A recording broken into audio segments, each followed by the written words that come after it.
Juls, in the Gab and Juls podcast this morning, you were pulling no punches when it came to the criticism of Ange Postecoglou and the way he set his team up against Liverpool. Is it not just the case that Liverpool could have beaten anyone yesterday, given the style that they played, the way that they played, the quality they had on the pitch?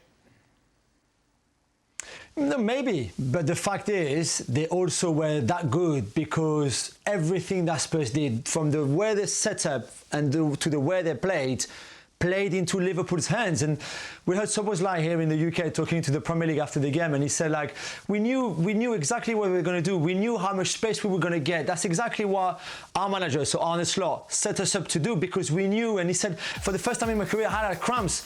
I ran so much into all that space that Spurs were giving us, I could not believe it. So we kept running and running and running and running because we could have scored every time we were going forward. That's how bad Spurs were. And I know there's injuries, and I understand all of that.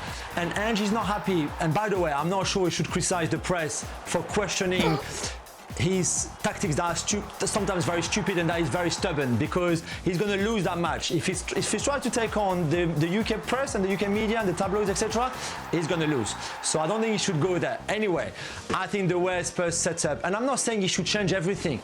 I'm just saying when Spence and Gray are your defenders, with Draguzin and Fraser Foster your goalkeeper, you cannot go all attack on this Liverpool side. It's suicidal. And that's exactly what they did. And I don't think he should have. This is really asking for trouble. And I think that's all what people are saying here, is that, yeah, you want to be a super attacking team. No problem, I've got that. But there's times where you just have to be a bit more smarter, I think. It's horses for courses, isn't it? I mean, we sat on Saturday in the studio and we had a quick preview of this game, and we sort of all agreed that this was exactly the way it was going to go. So if everyone else can see it, why couldn't he see it and do something about it? This was one of the easy, not in terms of scoreline, because nobody knew it was going to be 6-3 or 4-0 or whatever. The scoreline is a scoreline. In terms of how the game went, it was, I think, the easiest game to analyse and preview I've had this season, because for the reasons Jules mentioned, the manager won't change. And it's horses for courses, because when you have your top players and your strongest team, you can do that. And when you don't, you have to adapt. Right.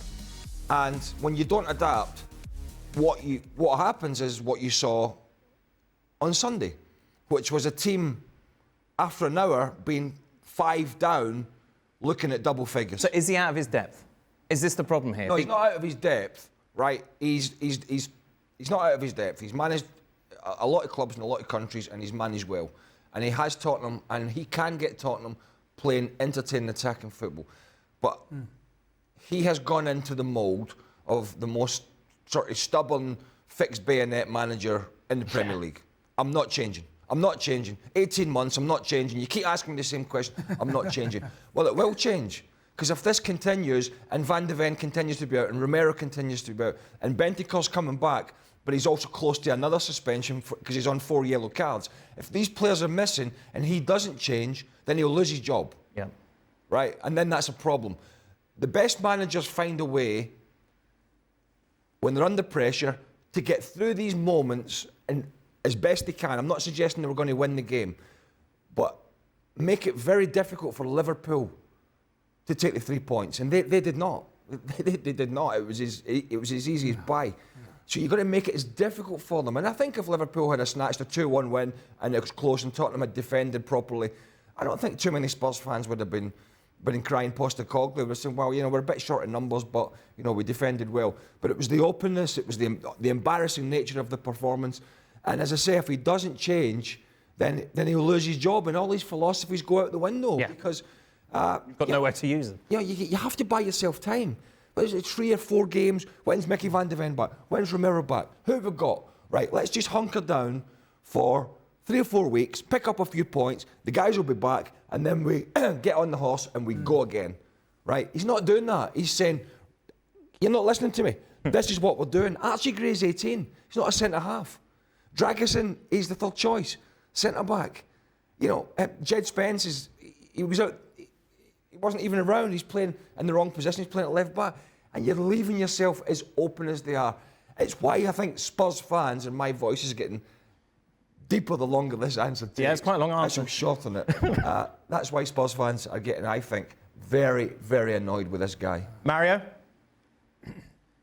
Yeah, no, I totally agree. For me, when I watched the game, I liked the way because he started really well. We all enjoyed the way he was playing football. But you have to adjust. It doesn't mean like you have to change everything that you are setting out, because he wants to play the beautiful game, the tactical, he wants to be attacking, he wants to score goals, he wants to entertain that beautiful stadium. Yeah, but sometimes you have to have the diamonds to entertain that. And now he goes to the injuries. He said that. That's why he said, I don't want to answer the questions. But if you have a young team in Gray and Spence, they're playing for you, you gotta say to the guys in the middle of the park, let's say Sarr and Basuma, why didn't he tell them, you guys just sit and protect them? Because those are young boys, you gotta be around them and help them out. And don't make your team so wide open. What did he do? He stretched the team wide open. And look, I know Slot. Slot is waiting for your counterattack. What is he doing? Have you seen the goal that Salah scored, the second one, when he tapped it over the line? If you see that counterattack, 5 guys are running like crazy right to Spurs. If you know that's going to happen, he must have known that before the game. It's not like we have to see that happening to him. No, he knew that before the game was going to kick off. So if you know that, set your players up that you can stop the counterattack when they're coming at you. And you don't let people like, okay, even Szoboszlai, sometimes he switches up with Diaz because they know that those young boys don't always know when they have to go tight and when they have to drop off. And that is exactly what Slot played on. He used everything what were Spurs' weakness, he made it to his advantage. And that's how he kind of cleaned the game up. He carries on like this, Frank. He's a dead man walking. Yeah, of course. And, you can be stubborn, but make sure you don't look stupid. That's what it is. Because really, right now, you try to find excuses. We've been enjoying him putting an offensive football to Spurs, and we like the changes comparing to the others. But now, come on, you look like, open doors, enjoy, and Liverpool's just waiting for that. And as the guys say, and I'll repeat them, when you have Drugazin and Gray and Spence, you don't play like that. You never play like that. I have no experience as a coach, but I would never play like that against Liverpool. That would be committing suicide. And it's what happened. They could have conceded so many goals. They could have 2 digits. That's crazy, absolutely crazy, insane. And he has no excuse. And I'm with Jules. Don't blame the media's. That's not the media's mistake. You have injuries. You cope with the situation. You park the bus because you're not capable of enduring the Liverpool's pressure. So you park the bus, you draw 0-0. It's ugly, but it's only fair because you don't have the tool to fight against Liverpool. It's not even been a year, is it? He said it's 18 months he's been answering these same questions. Not really, because the first 6 months of last season, everybody, including us and the media in England, were lapping it up. Definitely, yeah. It was straight victories, entertaining football, absolute contrast to what we saw under Conte. So the first 6 months everybody was lapping it up. And then it faltered a bit, and certainly did falter near the end of the season. So he's not, he's had a lot of plaudits in his time in England, a lot for the way he's transformed the playing style. But I think now the big question is, can he find, and the word that seems to be used a lot is balance. Can he find the balance? And currently the answer is a categoric no. Yeah, most definitely. Is he close to it? We saw obviously the protests against the board yesterday, and we know how that goes. The boys mentioned it yesterday. If you start to go at Daniel Levy for full form, he starts looking at who's on his bench and who can kind of be the fall guy. So I think they'd keep him, because I wouldn't be surprised if they win something. One of the 2 cups, the League Cup, the draw against Liverpool with the second leg away from home at Anfield would be difficult, obviously. But they are a cup team, because on their day they can beat anybody. This erratic style of football, crazy, all attack, Bissouma and Sarr, double pivot who played actually more as 10s than 6s.